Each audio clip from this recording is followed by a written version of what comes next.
lumipad pa tong mga to, lumipad pa ganun lang ang bansa talaga.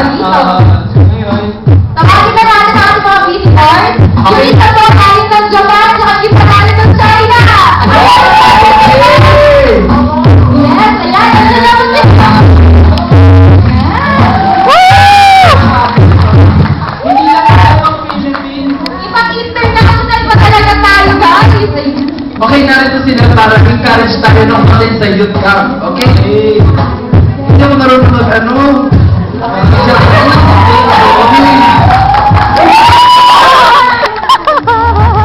O, parang manika siya. Parang manika. Tunay ba ito?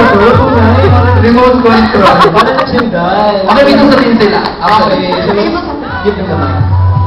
Konnichiwa.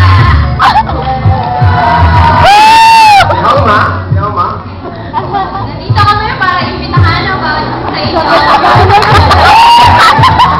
Nandito kami para imbitahan for youth camp ng San. Saan mo gaganapin? Sa amin na kasi medyo mahirap ako sa nagtatagalog.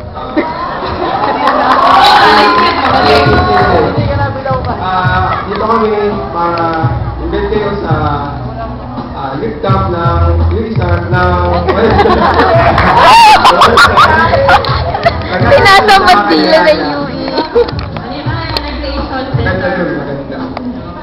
The registration fee is 2,800 What's para that? sa mga registered na noon and 3,000 para sa mga kahabol at hindi magpapahuli na hindi pa nakapag-register noon. So, nakita nyo, naka-costume kami, naka-costume. Bisaya!